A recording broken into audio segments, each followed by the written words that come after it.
Alright,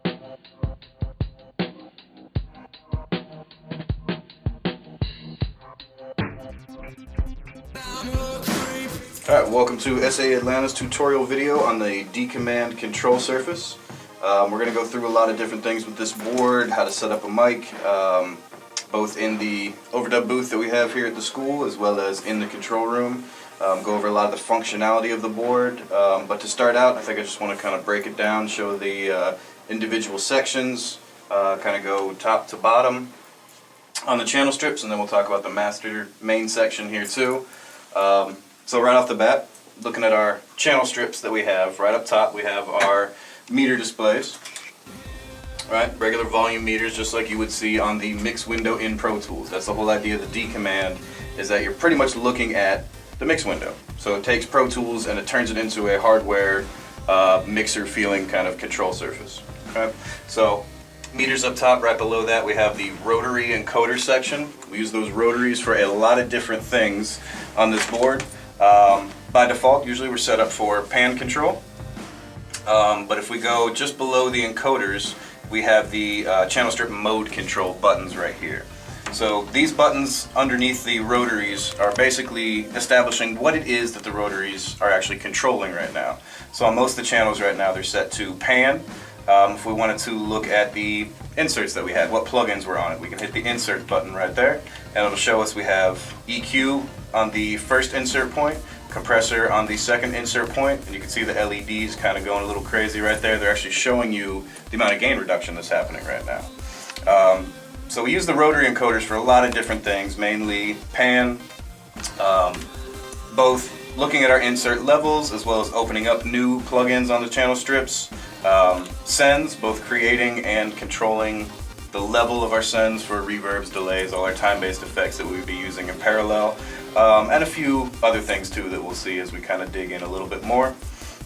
Right below the channel strip mode controls we have our channel strip function controls. These are all the usual controls you're used to seeing on the mix window in Pro Tools.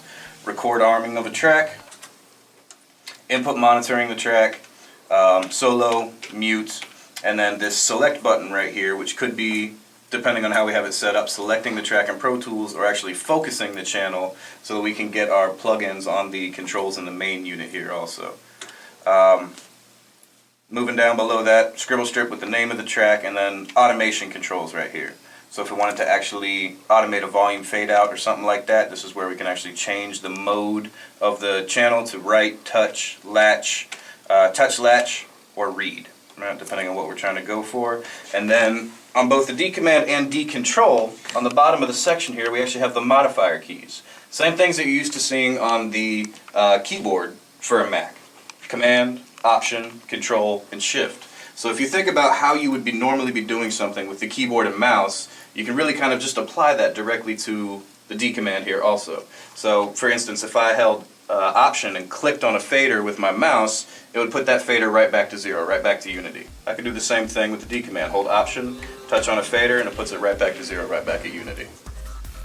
And now looking at the main unit for the D-Command, first off, vertically we have right here on the left side of the main unit is the channel strip master section, and a lot of those controls actually also come across the top over here. So we have some automation controls, we have assignment controls for opening up plugins on the insert points, creating sends, controlling levels, that kind of stuff. We also have these flip buttons right here, which what these will do, if you hit them, is take whatever control was on the rotary encoder. So for instance, right now we're looking at the send going to bus 1 and 2. So if I hit that flip switch, it takes that send and puts it down on the fader. It flips the fader and that rotary encoder. Alright, again, if I do it down here, it takes whatever's on that second row of encoders, puts it on the fader, and the fader actually ends up here on the rotary encoder section. So this whole channel strip master section is going to be used for a lot of controls, creating new plugins, inserts, sends, removing them, making them inactive, a lot of that kind of stuff. Just to the right of the channel strip master section here, we have our dynamic section. The D-Command and the D-Control both have dedicated hardware control sections for dynamic plugins, which are going to be your compressors, limiters, expanders, and gates, as well as EQ plugins right down here. So the way you can establish which plugin you're looking at, because right now on this particular session I actually have an EQ and a compressor on every single channel. In our channel strip master section, we have this little mode switch right here, so we can go back and forth between select and focus, and that's establishing what these green select buttons are actually doing. So if I have that set to focus and I focus a channel, it's going to pull that channel's EQ and that channel's compressor into the main unit here. We're always looking at the plug-in for the focused channel right here. We'll dig in a little deeper into that later on in the video. Below the EQ section we have transport controls, pretty much all the same stuff you would see on the transport window in Pro Tools. You have physical buttons and controls for it right here at the bottom of the D command. Going back up to the top over here, we have our monitor section. So this is going to be controls for the speakers in the control room, controls for headphone mixes for our artists, as well as headphone mixes in the control room here too for mixing and I want to use headphones. I have that ability with this console. So in our particular setup here at SAE Atlanta, we only have one set of speakers, so we always want to be monitoring off of the main right here. Now you can actually have up to 3 different sets of speakers connected, and that's just going to switch you between your 3 sets. But we, again, only have one set in this room, so we're always listening or feeding the main monitors. Volume control for our speakers, and then above that is basically the source. What are we listening to on the speakers? Again, most of the time, probably main. If you have a laptop or a phone or something like that patched into the XMON, we can actually select multiple external sources that we could listen to aside from Pro Tools. But remember, main means you're listening to Pro Tools up top, and main on the bottom means you're actually feeding the Blue Sky speakers in here. To the right of that, this is our headphone mix control right here, the Q setup for our artists.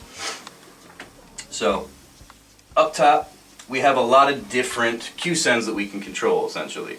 We have Q1 and Q2, which would be 2 separate isolated headphone mixes for our artists. Studio LS, which would be if there were loudspeakers in the live room, we would use that to control the level going there. And then phones is actually for the headphone plug built directly into the D command. That would be if we were listening to headphones in the control room, phones is what we'd want to control. So basically this knob right here can control a lot of different things. The phones, Q1, Q2, and the studio loudspeakers all being controlled by the same rotary encoder right there. So if we were setting up a headphone mix for our artist in the vocal booth, we'd want to select Q1, turn our level up for Q1, and then the source for it, right?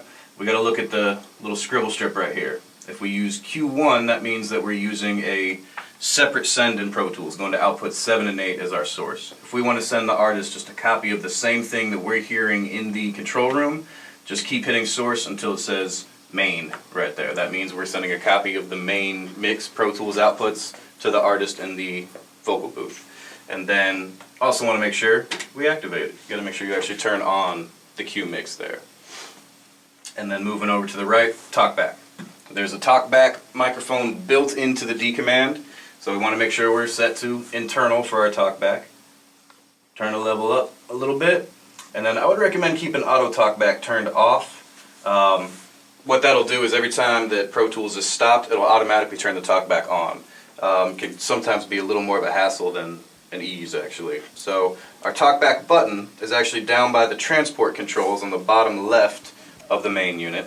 So if we find where we have our transport, just to the left talkback button, press and hold to talk, or double click it and it'll latch and stay on until you click it again. And room here, we're using the DIGIDESIGN 8-channel pre for microphone preamp. So I just want to give a quick little overview on how to actually control this unit right here, because it can be a little bit confusing upon first glance. 8 channels, only 1 volume control for it, so you have to use these select buttons going across the bottom. So if we have our microphone plugged into channel 1, we want to make sure we select channel 1 for the mic preamp. This obviously knob would be our gain control for it. Source right here, what do we have plugged into it? We have actual DI 1/4 inch connections built into the front of this, so if we wanted to plug a guitar or bass directly into it, we want to make sure the source is set to instrument. If you're recording off of a keyboard or MPC, laptop, something like that, we want to make sure line is our source. Recording off a microphone, obviously, mic, we want to be the source there. And then input Z is impedance. This actually kind of works as a nice little tone control in a lot of ways. Kind of mess with that a little bit when you're sound checking just to get the best possible sound coming off your microphone for that voice or whatever it is you're recording. So everything else that we want to control, phantom power, high pass filter, pad, polarity reversal, all that stuff is all vertical above each of these 8 channels right here. So each one of these buttons right here will correspond to one of these controls.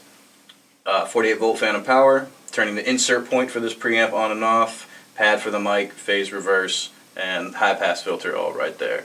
So we select the channel. If I want to turn on phantom power, hit that 48 volt button right there. It gives me the red light showing me that 48 power is on. Polarity reverse, right? And if I go over and select channel 2, hit the same button, phantom power for channel 2, and on down the line. So it's all about which channel you have selected is the one that you're actually controlling at that point.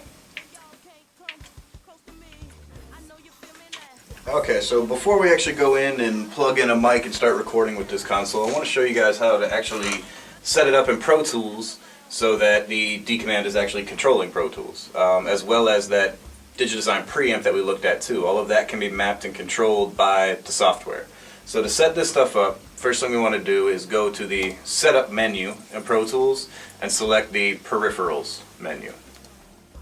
Alright. The D command is Ethernet based, that's how it connects to the computer. So when you pull up the Peripherals menu, go to the tab that says Ethernet Controllers. And I'm going to start by actually enabling it. When we click that checkbox, Pro Tools starts scanning to see if it sees any controllers plugged into the Ethernet ports of the computer. Once it's done doing that, we should see the D command as an option in our little drop-down boxes below. So number 1 right here, we'll select D control main section. And then the second one we select the D command fader section on that. Additionally, as I mentioned, the preamp that we have in this room, the 8-channel Digi preamp, can also be controlled by Pro Tools.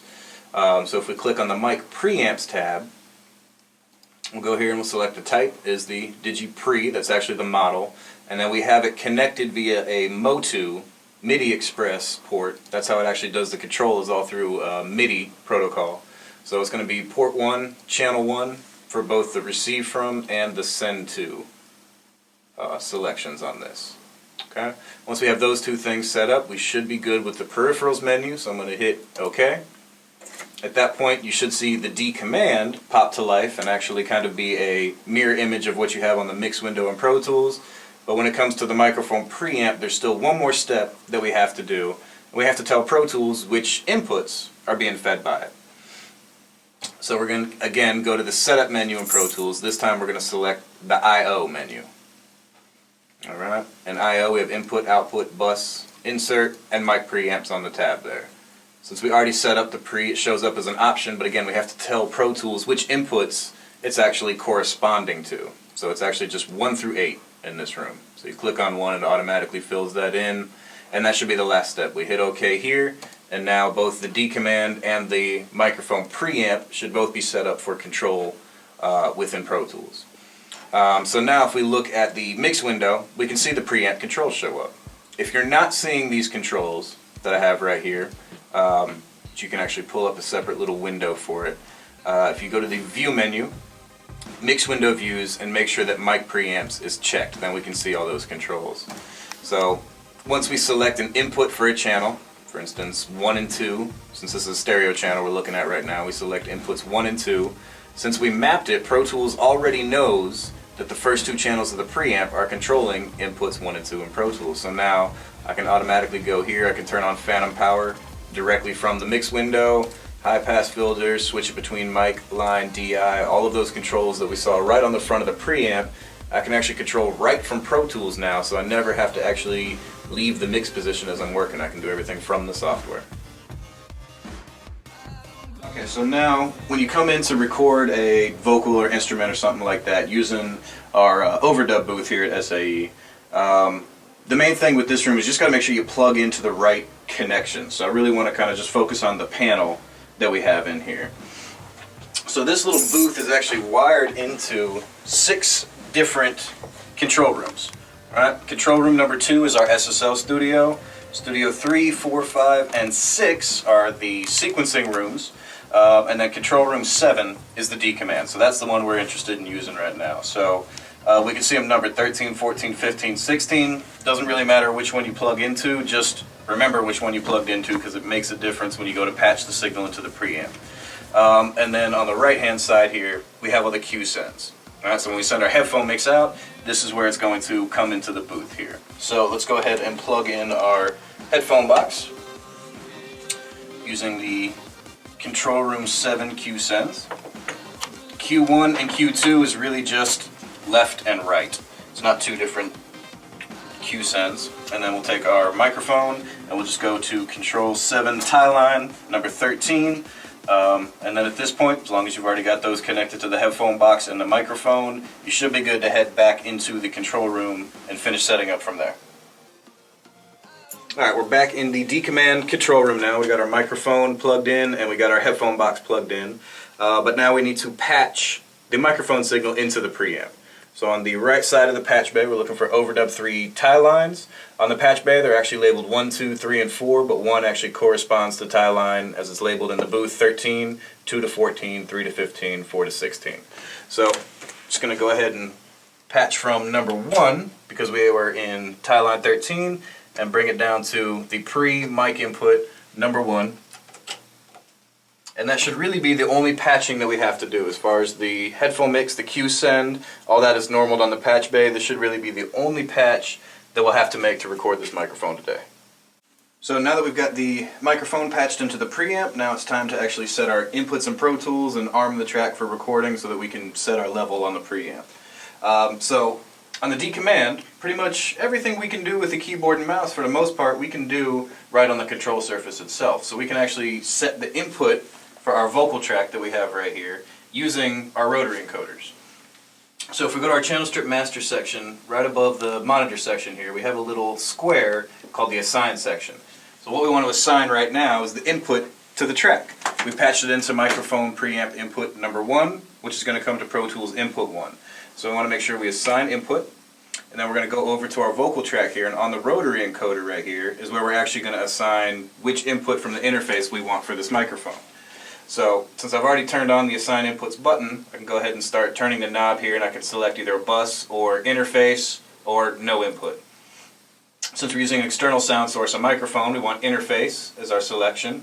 So we dial it into interface, hit select, and then as we start turning the encoder now, we can see all the different inputs. We have 8 different analog inputs available on this board. Since we're using input 1, I'm selecting A1, hit select again. That activates the input for that channel, and then we're going to go back over to the master section here and turn off the assign inputs button. Alright, so at this point, input 1 has been assigned for our vocal channel here, so I'm going to go ahead and record arm and input monitor the track so that we can start dialing in some level on the preamp. So now we're looking at Pro Tools, and we can see that we've already assigned input A1 as the input to the track. That's what we just did on the rotary encoders for the D command. And we also record armed and set input monitoring on the track. So remember, we brought the mic preamp section up top here into view by going up to the view menu, going to mix window views, and making sure mic preamps was selected. As long as that's there, we should see all of our controls for our mic preamp available here. So I'm going to click right here, pull up a separate little window for the mic preamp. Since we're using the U87 microphone, obviously we don't want line as our input source, we want mic. We want to turn on phantom power, since it is a condenser microphone. And then, since we're tracking vocals, most of the time I want the high-pass filter on too, just to remove some of that low rumble. So all those controls that we had right on the front of the microphone preamp, we can control right here inside of Pro Tools. So now we just need to go ahead and turn up the level, and just keep an eye on the meter in Pro Tools, make sure we're not really anywhere near clipping. As long as we're getting into kind of this light green section, I'm usually pretty happy. In fact, I could probably even turn it down a notch. Okay, so we've got our level dialed in. Now we want to actually set the headphone mix. So we're going to send a copy of what we're listening to in the control room to the headphone mix in OVERDUB 3. So in the monitor section here in the main unit, right next to our control for our speakers, we have our Q controls right here. So Q1 is what's feeding the overdub booth. So we want to make sure we have Q1 selected right here. We want to go ahead and turn that up a little bit. And then on the source button right below it, we have two options which show up on the scribble strip right here. So we can send them a copy of the main mix, which is abbreviated MN, or if we keep hitting that source button, toggles back and forth between an isolated Q1 send, which would be output 7 and 8 with our configuration. So we could actually create a separate isolated headphone mix by using output 7 and 8 in Pro Tools. Or if we just want to send them a copy of the same thing we're hearing in the speakers, make sure it says main right there. Right? We need to turn the Q on, and obviously we want to assign the talkback to it also so that we can actually communicate with the artist. And then off to the right, here's our talkback section. So I want to make sure we're using the internal talkback mic built into the board. Go ahead and turn that up a little bit, and we should be good to go as far as our headphone mix is concerned. Okay, so a little variation here. If you're actually going to have the microphone in the control room with you as opposed to using the overdub booth, maybe you have to engineer your own session or something like that. It's almost the same process, just a few little differences. Number one, since we'll have to go into the patch bay with the microphone, you need to get an XLR female to TT adapter cable right here. And you'll just take the end from the microphone to that, and then we'll just patch it directly into the patch bay. Same patch point, we're going into the microphone pre-mic input number 1 with it. Right, so now we've got our mic signal coming in the same way that it was coming in before, but the headphone mix is going to be different. The D command actually has a dedicated headphone jack on it. It's actually on the bottom of the console. And in this room, if you kind of go in right where the keyboard is, that's where you'll find the 1/4" plug for the headphones. So we can actually just go in and plug into the console right here. And now we've got our headphone connection, but in the main section, where we're looking at our Qs here, we're no longer using Q1 input anymore. Instead of using Q1, we want to select phones. This little phones selection right here is dedicated just for that little headphone jack that's on the bottom of the D command. So select phones, again go to source, probably want to just have the source be the main mix since that's what we're already hearing in the control room anyway. Again, make sure we have some level turned up. This is going to be your volume control for the headphones in the control room. And obviously when you have the microphone in the control room, you got to be very careful with feedback. So anytime you have that microphone armed, you have it coming in and it's live in Pro Tools, make sure you mute the speakers or at least turn them all the way down. We don't want to get any feedback. We've got the microphone plugged in, everything's been recorded. So now let's take a look at some of the kind of more mix related features of this board. This is definitely an introductory video. I'm not going to get too deep into it, but I do want to show you kind of some of the basic functions that the D command has. So we have our vocal on this channel strip right here. So let's say maybe we want to add an EQ to that vocal. So we need to first open up an EQ on one of the insert points there. So we can go to our channel strip mode controls right here. Let's change our view of the rotary encoders to inserts. And right now there's no inserts open on it, so it's just showing me the letter corresponding to that insert point. So to actually create the plugin, we're going to go over to the main section here. Right above the monitor section we have the assign box that we use to create the input, but this time we're going to hit assign insert. Once we hit that, it basically puts all the channels on the D command into the mode where you can open up plugins on their insert points. So I'm going to go to my vocal track here, start turning my rotary encoder, and we see 3 different options. Well, really 4, because there's no insert. We can select a DSP plugin, since we are running Pro Tools HDX in this room. We can select a native plugin, or we could actually select a hardware insert, which would mean we're actually using outboard gear. So I'm going to go back to DSP. Hit select, and that brings us to another menu where we go through the different categories of plugins that we have. EQ, dynamics, pitch shift, reverb, delay, modulation, on down the line. All the different plugin categories we have available. We want to EQ, so I'm going to go to the EQ category, hit select again, and now as I turn the rotary encoder, it's showing me the different plugins that are available within the EQ category. So I'm going to open up the stock Avid EQ37 band, so I just move that rotary encoder till that plugin pops up, hit select again, and now that plugin is actually open and active on that channel. So I'm going to go back over here in that main section, turn off the assign inserts mode.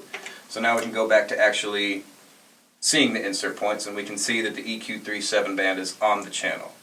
Okay? So now to actually manipulate that EQ, right? Again, we're going to try and not use the keyboard and mouse here. So if we focus our vocal channel, when we hit that button in the main section here, it can see that there's an EQ plugin on that channel, and it automatically pulls that EQ up. If you want to see the window for it, kind of down on the bottom right in the EQ section, you can actually show and hide the plugin window in Pro Tools if you want to see it. And then you just have your normal EQ controls. Up top you have your Q, which is your bandwidth, frequency selects down here, boost and cut controls. So you can just go ahead and kind of start doing your EQ thing right there. If we had opened up a compressor plugin, it would show up right here in the dynamic section, and we would have the same ability right there. Okay, so let's say we've gone through, we've done our EQ, we've done our compression. Now we want to add some reverb to this vocal also. So going back over to our channel strips here, we have our vocal. Right next to it we have an aux that's available to us so that we can use a reverb for it. So in order for us to use reverb properly, we want to use a parallel send, which means now we need to actually create a send on our vocal track to feed the aux. So go back up to our mode controls, and instead of looking at inserts, now we're going to look at sends. We're going to go back up to the assign section, and we're going to tell the D command that we want to assign a send. Okay? On the vocal channel, I'm going to use bus 1 and 2, so I start turning the rotary encoder on my vocal channel, and I can select a physical output or a bus, which is what we want for internal routing with Pro Tools. So select that, and then we can go through and select the specific bus that we want to use. I'll just use bus 1 and 2 for this reverb. So bus 1 and 2 on the scribble strip, hit select. Now that send is created. I'll exit out of the assign sends mode in our master section here, and we have our send now on the vocal channel. I can go ahead and turn that up a little bit so that we'll hear it. Now to the aux.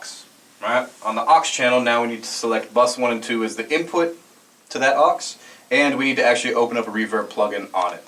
So first thing I'm going to do is assign the input. So again, we're going back to our assign section here in the master section. I'm assigning input, go to my aux channel strip, and I'm going to select bus 1 and 2. So select bus first, and then bus 1 and 2 is the bus I want to use. Hit select. That is now the input to the aux. Alright, so now we want to open up a reverb plugin on it. So I just displayed the inserts on the aux channel right here, and I'm going to assign an insert. Alright, same way as I did with the EQ, it's just this time I'm going to end up selecting a reverb plugin. I'll go native this time. EQ, dynamics, pitch shift, reverb. Hit select, and so now here's all my options for the different reverb plugins we have. I'm going to go to the RVerb from Waves, hit select, and now that reverb plugin is open on the channel. I'm going to exit out of the assign inserts mode right here, and if we look at the screen in Pro Tools, we can see all the changes that we just made. To see all the changes we just made on the D command. So here's the EQ that we opened up on our vocal channel right here. The send going to bus 1 and 2 that we created. We have our aux track right here, bus 1 and 2 set as the input, and RVerb on the insert point for it. So we've got our EQ, we've got our reverb, and now we're pretty good, ready to go. That's how you're going to create your inserts, your plugins, how to create your sends, input and output routing. There's a lot that you can do with this D command. It really is a matter of, now that you've kind of seen the basics, kind of starting to dig in, looking at the manual and that kind of stuff to really see how this thing can shine and really improve your workflow in Pro Tools. So one last thing I want to show you before we end this tutorial video, and I want to do a little bit of automation. So we're going to automate a fade out on the master fader right here. Right? But we're going to go back, we're going to see everything done on the D command itself. Alright, so now we've got our master fader channel right here on the D command. So automation on this control surface is actually very, very simple. Right next to the fader we have little LEDs here indicating what automation mode we're in. So right now the master fader is set to read. If we want to record new automation, we need to change it to write. Since this is our first pass, we're going to use write. So right above it you see you have an auto button. If we hit that, it's going to start toggling through the different automation modes that are available. So I'm just going to hit it until we have that red LED up top for write. So that means that essentially this track is now record armed just for automation. So it's set to write. I'm going to go ahead and just hit play in Pro Tools, and then go ahead and pull the fader down, and it's recording my moves as I pull the fader down. Once I have my fade out done, I can hit stop. Alright, fader jumps back because we went back to the beginning of the song, but I want to change it back to read. Okay, the automation mode read is the only one where you can guarantee it's only going to play back automation. It'll prevent you from accidentally writing any new automation. So again, I'm going to go back to that auto button up top here and just hit that until it goes back to read. And now if I hit play, we should have our master fader fade out.